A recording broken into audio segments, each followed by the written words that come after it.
So here we comfortably ensconced at Ongava Lodge, the mothership perhaps, of the 4 properties here at Ongava.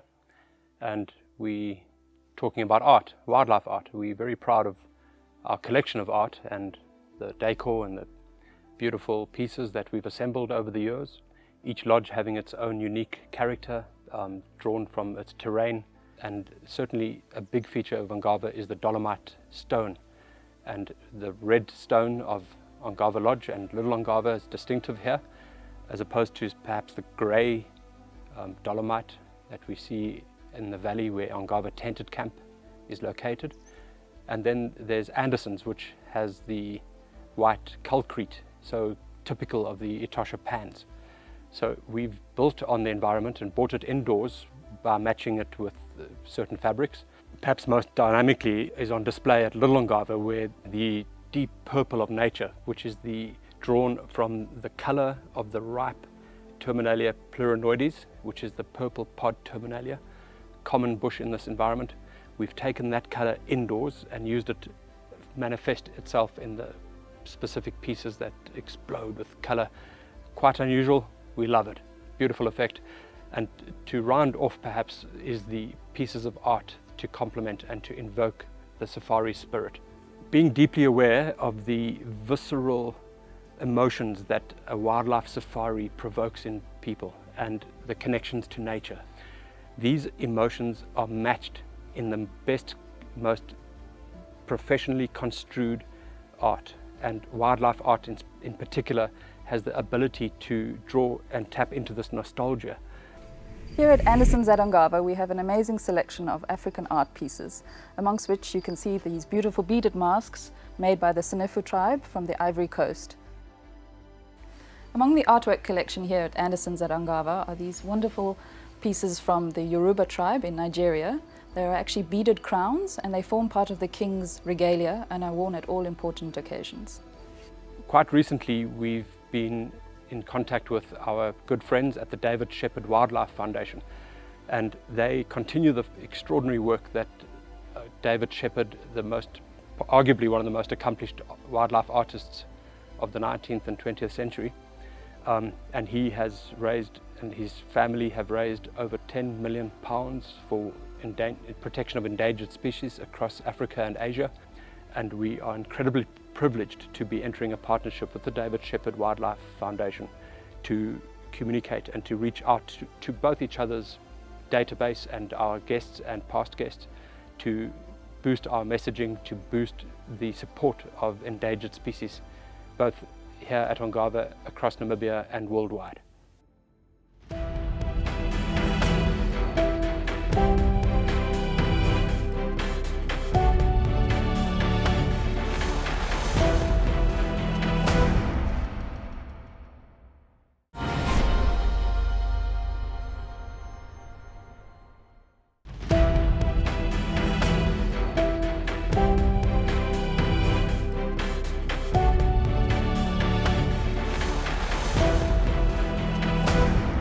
One of the most rewarding parts of my job is creating experiences for guests that turn into memories. These are memories that they can share with their loved ones and remember for the rest of their lives. So whether that be a surprise sundowner setup for an engagement, or a lunch for a 50th anniversary, or even planning a wedding for a guest. One of my most memorable experiences was a sundowner setup we'd done for an engagement. So the gentleman had asked us to surprise him with a sundowner in the bush. He had actually tried to propose 3 times before to his girlfriend, all around the world, various destinations, and each time something had gone wrong. So what we did is we found a beautiful clearing at sunset. We set up some candles and some fairy lights in a tree, and we had some champagne waiting for them. And then when they pulled up with their guide, they were the only guests on the car. They got off, and the lady saw this, and obviously she was surprised, and then they got engaged. We even managed to capture the whole moment on film for them. So that was very special for me, and even celebrating with them afterwards was fantastic. So being a part of that is one of the things that makes my job very rewarding.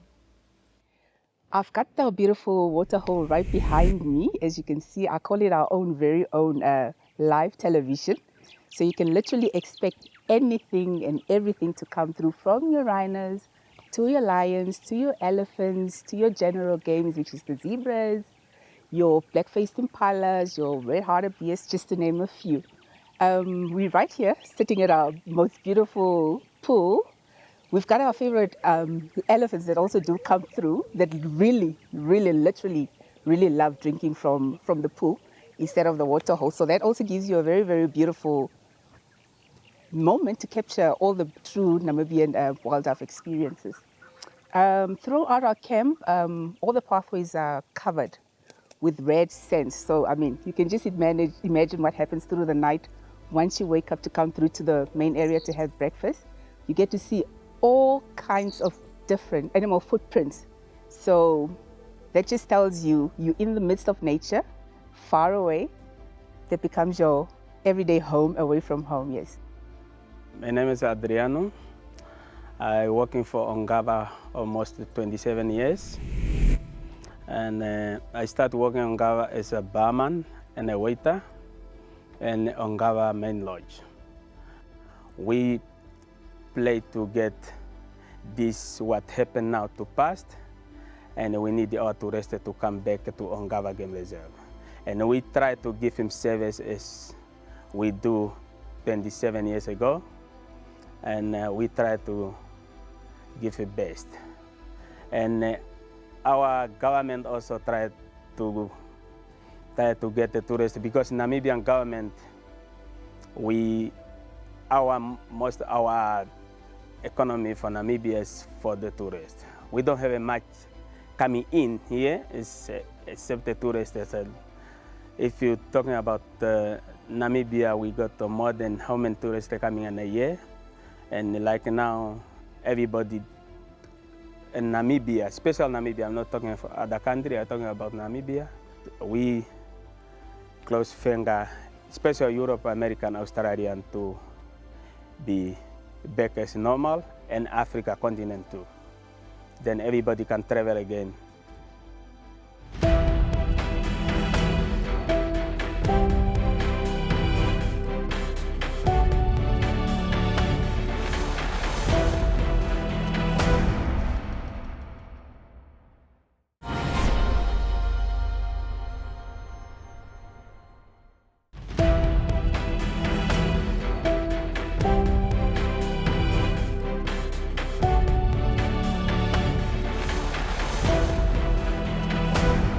Welcome to the Ongava Game Reserve. We're on a game drive, and we've stopped at this beautiful clearing. I'm joined by Abby, and we're going to just talk a little bit more about rhino conservation, and also a bit about the genetics, lots of interesting stuff. And at the moment we've got Sharon. She's relaxed and grazing, and yeah, Abby, you know, this is a wonderful afternoon. It is. How are you doing? Great, thanks. Can't be bad if there's a rhino behind you. Awesome. Yeah. Yeah, so you're doing a little bit of genetics and working out some of the family trees of rhinos. How is that important in any way? It's incredibly important. Everybody will be aware about the sort of array of threats that face rhino at the moment, and are threatening their survival. The most current and well-documented one at the moment is the threat of poaching, and that's decimating populations across the continent. But there are several other threats that are also equally impactful or have significant consequences for rhino populations. One of which is the sort of genetic aspect or genetic factors, particularly because of all the previous sort of impacts, anthropogenic impacts that have affected rhino populations. That causes significant issues with natural breeding systems and immigration. So the threat or the possibility of loss of genetic diversity could lead to inbreeding depression, which means ultimately a loss of fitness from the individual level to the population level for rhinos. And that could have significant consequences for their survival. So that's a significant factor that people should be looking at and contemplating when you're considering conservation management of rhino populations. I think particularly when you have them in like a confined space, We've got which fence. pretty much all rhinos, except for a few core populations, Yeah. are. Namibia is one of the few places that has some free roaming, literally free Yeah, roaming rhinos. But basically, most of the other rhino populations you'll find are fenced in some way or another, or have geographical barriers which will affect breeding systems or mating systems within the populations. Ongava Game Reserve is one of those. I mean, we are a fenced reserve, a wildlife reserve, a sanctuary for rhinos. But it does mean that you have to have management programs in place for your wildlife populations, specifically endangered species populations or populations that have gone through genetic bottlenecks previously, such as rhino. So that it's something that you have to consider quite strongly, which we do here at Ongava. We have had, we have a very intensive rhino program. To date, we've actually been quite successful. We have both breeding populations of both black and white rhino, and we incorporate genetic management into our programs. So what we did was we established back in 2005 with Dr. Ken and Zabina Stratford, the directors of the research center. We started basically a parentage analysis of the white rhino population. We wanted to do that because we were at the stage where Ongava needed to sell or swap one of the dominant breeding bulls, and so we were actually looking at the genetic information in order to try and make the right decisions. It was meant to be an isolated project. We were going to look at the parentage analysis of white rhino and sort of tick it off and move very along. And the results that we got from the initial project were actually so impressive and led to just another array of questions and sort of threw into doubt traditional management techniques. And so we've actually continued with this project and we've expanded upon it, and we now run the project continuously, and we do it for the black rhino population as well. Yeah. So on the game reserve, you own the white rhinos. Yeah. As well. Yeah. So white rhino are privately owned in Namibia, and then black rhino are you can be part of the custodian program through the Ministry of Environment and Tourism. And so the management techniques are slightly different in the sense that the white rhinos, which are privately owned, are generally typically more intensively managed, whereas the black rhino are not micromanaged to the same degree. So we don't remove the young bulls before they come into breeding age, which you do for white rhino. You don't typically swap out the dominant bulls. In the black rhino populations, they're sort of left. Whereas in most white rhino populations, people will actively swap out their breeding bulls. Yeah. There was a time when a bull that was thought to have been the one that is less dominant swapped out, and in fact, through your genetic work, you found out that that was not the case, which it was quite interesting and really significant. What happened there? Yeah, so when we did the initial parentage analysis, and we were actually able to assign parents for each individual offspring that we had, the results were actually quite impressive in the sense that they threw into doubt the traditional management techniques that I referred to. So typically the theory is that your territorial bull, white rhino bull, will be your main breeding bull. The results that we had when we actually did the genetic analysis was that wasn't the case. So, for example, at that stage we were looking at, I think it was a cohort of 13 calves that could have been sired by 2 resident bulls. So we had 2 bulls, Bob and Derek, and we actually sold Bob because he was the dominant territorial bull. So he was always constantly marking, he had a very clearly, the largest territory, clearly demarcated, kept the females with him. And then the results actually showed that of the 13 calves we looked at, he had only sired 3 of them. So Derek had sired 10 of the 13 calves, and then traditional methods would have actually, kept him on. Yeah. So, wow. Yeah. So I mean, it has significant consequences for when you're selecting bulls to remove or to swap out. Just because behavioral observations alone are not sufficient.